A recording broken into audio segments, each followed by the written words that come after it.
I'm George Curtis. Welcome to It's Your Law.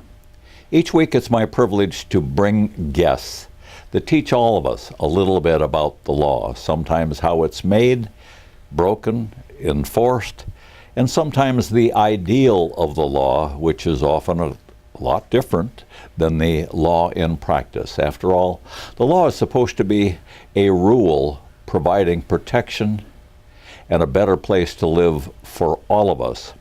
That's a great ideal. We're here today to discuss with somebody who knows a little bit about the law from another angle. In fact, quite a bit about the law. He's Pastor Tom Willadsen. Pastor Willadsen is a Presbyterian pastor. Actually, he has a doctorate in theology. But he's a very active person in the community. Very bright guy. Gives great sermons with humor, which is pretty rare, I think, from the pulpit. But he not only preaches Christianity, he's tried it in real life. And that's why we have him here today. Welcome. Thanks. Good to be here, George. Well, I didn't want to blow too much smoke, Tom, but actually... You blew just enough, George. That was fine. All right. I have enjoyed your sermons, and my wife has had to drag me kicking and screaming to church for 20 years, and she didn't have to once I heard one of your sermons at the Presbyterian Church when my in-laws invited me because they're Presbyterians. A preacher with a sense of humor, a sense of history, a sense of intellectualism can keep me riveted, and otherwise I like to spend my Sunday mornings training my bird dogs. Well, that's very kind, George. Thank you. Yeah. But you are more than a speaker. You are really involved and have been well before I knew you. Even when you were active in the Presbyterian Church internationally, you were involved with immigration, weren't you? Yeah, actually, really, I was more involved in immigration in the year I spent between college and seminary, because I worked in the Department of City Planning in New York City, the Office of Immigrant Affairs, and that was 1986, the last time immigration law was reformed, was overhauled. And when we're talking now about, updating immigration law, it's the 1986 law that they're looking at upgrading. And I was working in the office in city government in New York that was tasked with understanding the impact of that law on a city of 7 million people, 30% of whom were immigrants. So it was a fascinating place to be for a 22-year-old kid who grew up in Peoria, Illinois, to be at ground zero, really, in immigration law and how it was changing in that city. It was eye-opening. A wonderful experience. Well, today it would be fair to say, I think, that we are living in a world of suspicion, hostility, separateness, and emphasizing our differences, our superiorities, and anger and hatred. And here in the city of Oshkosh, since I've been aware of your existence, I've seen you do just the opposite, reaching your hand out to other faith, other people, and concentrating on the similarities, not the differences. Yeah, I'm surprised you didn't mention fear, because I think that's a lot of what is making us a very polarized society, is, we don't know our neighbors. It's easier to fear them than to build a relationship and try to understand them. And it's hard to reason someone away from fear. And Jesus said, I didn't come up with this quote, but Jesus said, love your enemies. He also said, love your neighbors yourself. Probably your neighbor and your enemy are the same people. You need to love all of them, both of them, however you understand that. And that was a very, very eye-opening comment to me.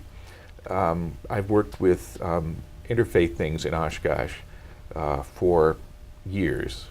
And I started doing this in 2007, for years. I came in 1999. That was my first year in Oshkosh.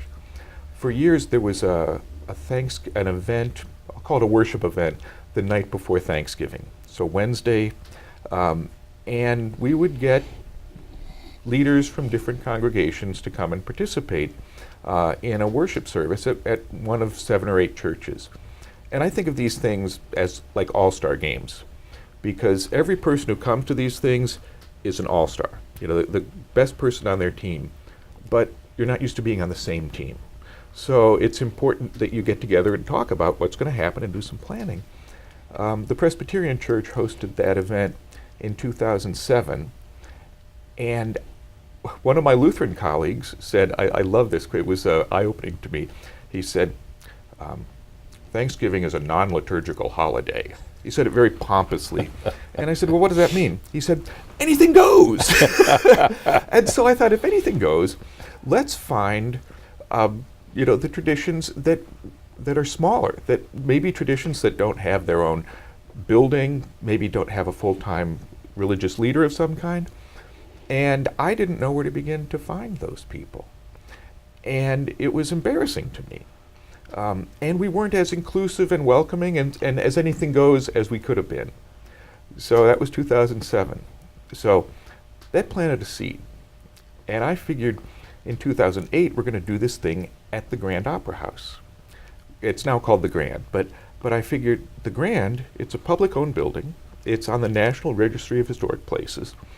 And it's nobody's sacred space. So it's public space, so everyone, I thought, would feel welcome. So I was going to do that. It was a great idea. And then they were adding sprinklers to the Grand and found structural deficiencies, and it was closed for 2 years.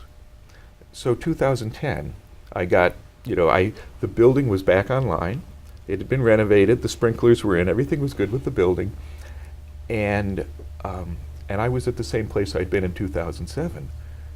How do I find people from different faith traditions to take part in this? It's a wonder. I need to go back. The Grand is a beautiful, beautiful facility, city owned, and we're lucky to have it. And they said that the week of Thanksgiving, they never have a paying act come in. They never have, some name entertainer. So they said that they wouldn't charge rent.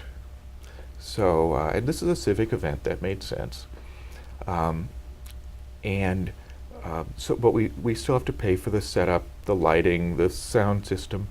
And so we have to pay, we tune the piano every year too. I hope people notice. You and I both have hearing losses. We might not notice when the piano's in tune, but it matters to some people. So we tune the piano every year. And so for not a lot of money, we had the space. And now the question is, how do you fill the space? So I do what maybe what you do. If you have a legal question that you're not sure about, you probably talk to another lawyer. I talked to another pastor. It was my colleague, Carol DiBiasio Snyder, who was one of the co-pastors at First Congregational Church then. A trusted colleague and friend and ally, a wonderful citizen of Oshkosh, a friend. And one of the things she said was, you need to build relationships with people. Don't send an email to someone you don't know, because they're not going to respond. Don't send a letter, because if there's no connection, they're not going to pay attention. And it's true. I get letters like that and email. All of these causes are important, worth backing, and I'm a busy guy. So unless there's a personal connection, I don't follow up. Let's take our first break, okay. And we'll pick up right there. Sure. In just a minute. Welcome back to It's Your Law. I'm talking to Reverend Willadsen, and he's really doing the talking because he knows about a tremendously successful program ongoing in the Oshkosh area that it's a festival of gratitude, and it's so important to this community and so much enjoyed and supported by this community that we all have to know more about it, and I intend to be there this year. Yeah, it'll be good to see you, George. It has an interesting history. The beginning of it was really my frustration with not having as inclusive an event as I'd hoped we could have. And my colleague said, you need to build relationships. So she said it was 3 cups of tea. My beverage of choice is coffee. But what I did was I started meeting leaders of different faith traditions for coffee. And I spent September, October, and November of 2010 being completely caffeinated. I met people maybe in every coffee shop in town. And one of the first guys I met was a member of the mosque here in Oshkosh. And I spent probably an hour and a half just getting to know him. We had so much in common. We're the same age. We're married. We have kids in public school. We both went to Big Ten schools. And at the end of our time, I said, I've laughed a lot. What, are you always this funny? And he said, my wife doesn't think so. And I said, well, there's something else we have in common. And it was just a delight to get to know people. And then with that basis, it was very easy to put together the festival. I think we had 9 different religions come on stage at the Grand. Each of them, they're all distinct. But gratitude is something that even non-religious people feel. And certainly every religious tradition has some way of giving thanks, recognizing, blessing, and expressing that. And so it's a common, it's a thing that everyone can get behind. Like my Lutheran colleague said, anything goes. And what I remember about that first one at the Grand in 2010, the one time people applauded, and I think there were about 250 people there, and the weather service said a wintry mix was falling. Now, when I was a kid that was sleet, but now it's wintry mix.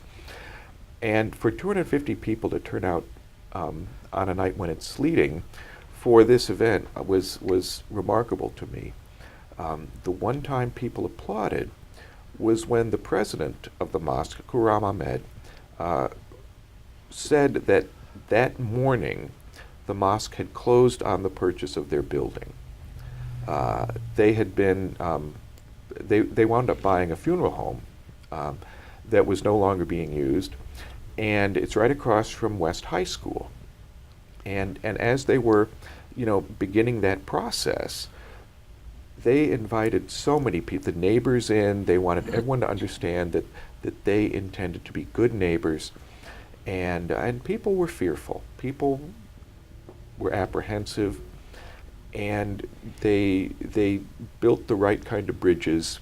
The neighbors, didn't have a problem once they got to know the people, which is how things are usually. It's when you know someone instead of their category. And so at that day they got their building, and the people applauded, kind of as a way of saying, we're happy for you. We celebrate with you.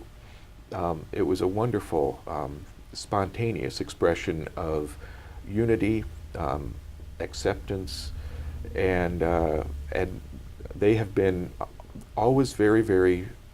I'm confident that members of the mosque have taken part in all 8 of the festivals of gratitude that we've had at the Grand. And what are some of the other religions that are participating? Oh, okay, you're going to put me on the spot. I probably won't name all of them, but we have Ekankar, Baha'i, Friends. There's always some kind of Christian, but to me, interesting is not Congregationalists and Methodists. To me, interesting is Buddhists and Hindus and Jews and Muslims. There are enough Christians that I don't think we need to be in the spotlight.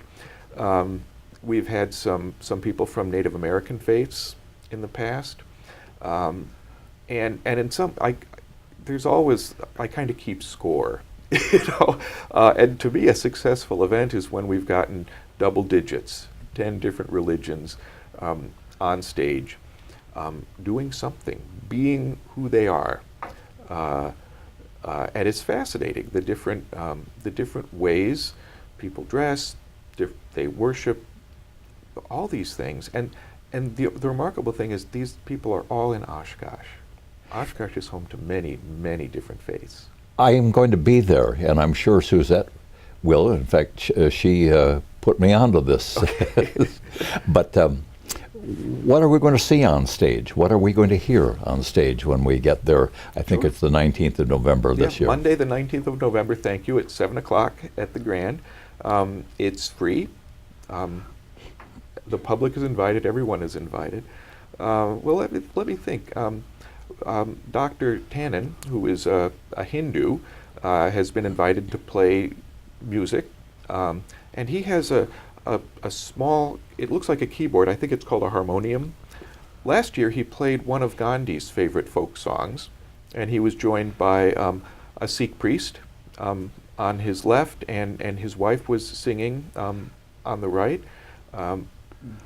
So for several years we've started the festival with a guided meditation by a Buddhist priest who lives in Oshkosh. He has it's a bell, but it looks like a big bowl. And he strikes it, and as the sound kind of wanes, and it takes a long time for the sound to disappear completely. Well, maybe not for you and me, but and he guides us in mindfulness. It's a wonderful way to start the festival. Nikita Butler, who plays music every week at Bethel Worship Center, is going to be playing 2 original compositions and accompanying herself on her piano. The Latter-day Saints will sing, I think, 2 different songs from their faith. And the wonderful thing about the Latter-day Saints is everyone participates. The whole family is up on stage, from infants to grandparents, probably great-grandparents. Let me think. I've asked the Rhythm Institute to do some drumming. The Hmong dancers from North High School will be dancing, and of course they dance to recorded music, but the music is extraordinary too, and the costumes and the joy. I mean, sometimes to me what's most moving is to see the faces of the people on stage and the joy they have in being able to share, something about themselves. Tom, we have very quickly used up our second 8-minute segment. It's going much too fast. We have to take a break. And when we come back, we're going to have one more shot to talk about what else is going on that evening. That's exciting too. Yes, it is. Yeah. We'll be right back.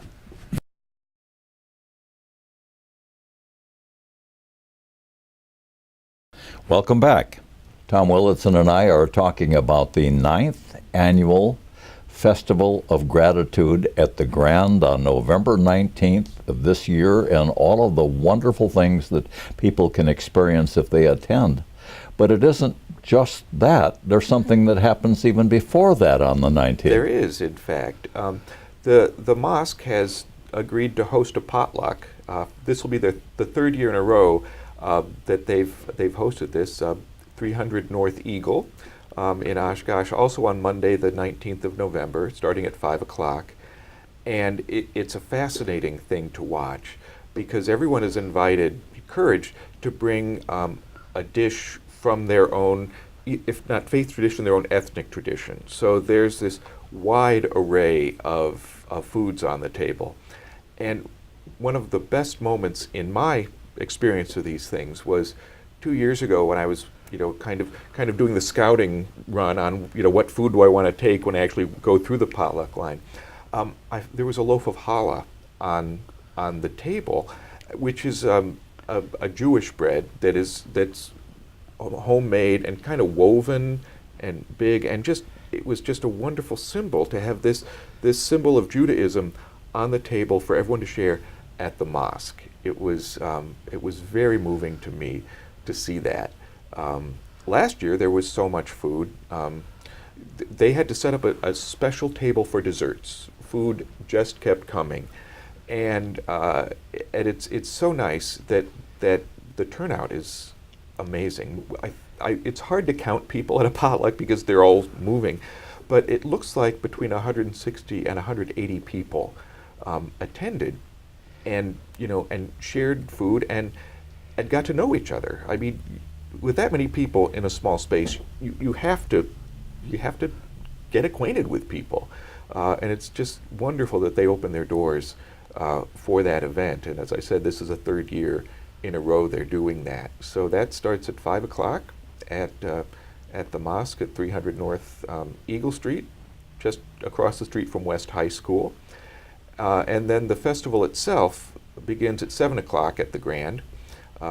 General admission, no cost to attend, and I really, one thing that I hope people will realize is how beautiful this building is. It's been recently renovated. I think this is well, I guess it was about 2000, well, maybe it's not that recent, almost 10 years ago. This is the 9th festival we had there. But if people haven't been to the Grand, they really should see. It's their building. It's owned by the city of Oshkosh, and it's wonderful that we get so many different people, so much diversity, literally on stage. One of the differences this year is we're not calling it an interfaith festival of gratitude. The potluck is an interfaith potluck. This year, the Festival of Gratitude is just that. So we'll have some non-religious groups coming on stage. The Winnebago Land Barbershop Chorus is going to be presenting and leading the singing of our closing song, which is "Let There Be Peace on Earth and Let It Begin with Me." We've closed every festival with that song. And so it's really going to be a showcase of the kind of variety of people there are in Oshkosh.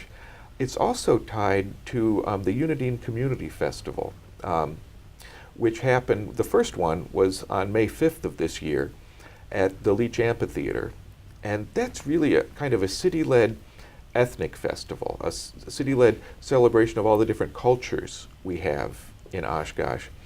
And one of the great things about it was most of the traditions that had tents there or tables there also had some foods that were special to their heritage. And so my feeling was I kind of walked through, I kind of grazed as I went through. There was just so much food and so much variety at that.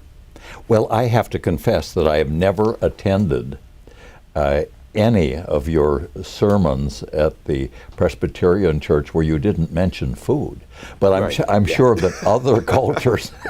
Everybody eats. Everybody eats and worship through food, and it's a wonderful opportunity to find out what that strange-looking stuff tastes like and find out that those people know what they're doing. Yes.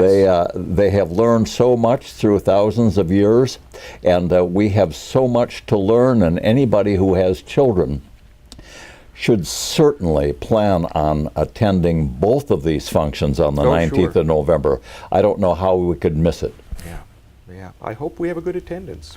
I'm sure we will. Now, how do people follow up on this to get the details, find out what they can bring to the potluck and that sort of thing? Yeah, probably the easiest thing is to go to Facebook and enter Third Annual Interfaith Potluck, and all the details are there.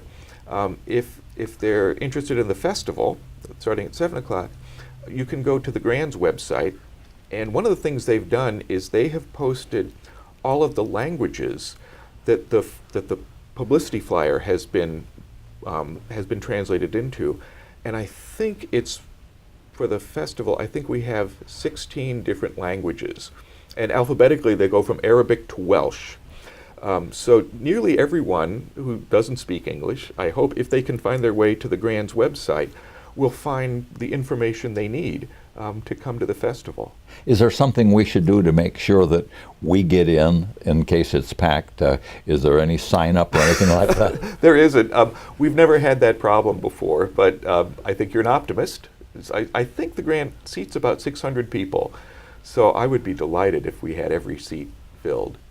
Well, this sounds like a wonderful experience for all of the Oshkosh area, for all religions, to point out that religion is not an exclusionary thing. It's a sharing, and no faith is disrespected. And the more we learn about the people across the street that wear a different headgear or have a different color, the more we recognize we have the same concerns, we have the same goals for our children and our elderly, and the differences kind of dissipate, don't they? That's right, yeah.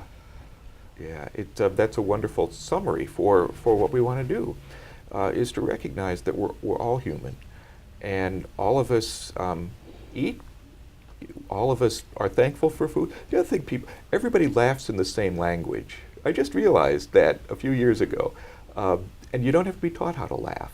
So that's another thing we share in common is this ability to recognize that we're fallible, and we're still loved, and we're still okay.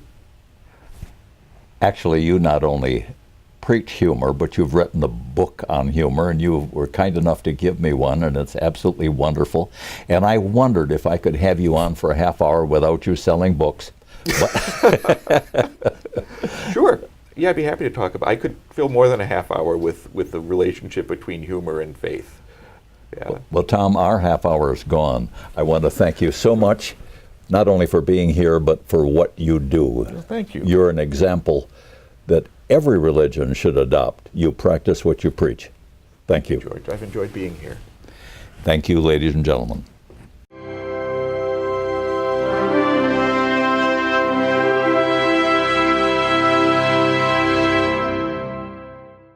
The First Amendment to the U.S. Constitution guarantees free speech, and that's a broad statement. It's been held to include angry speech, critical speech, disruptive speech, sometimes racial speech.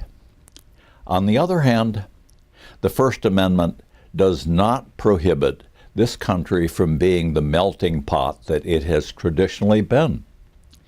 We have included people from all parts of the world, all religions, all colors, and I believe that has made our country the strong country that it is. I think the kinds of things that Tom Willadsen and many other people are doing to emphasize the similarities we all have, no matter where our culture started from, is so important. And where is a better place to start it than right here in Oshkosh? I intend to be there. I hope you are too. Thank you.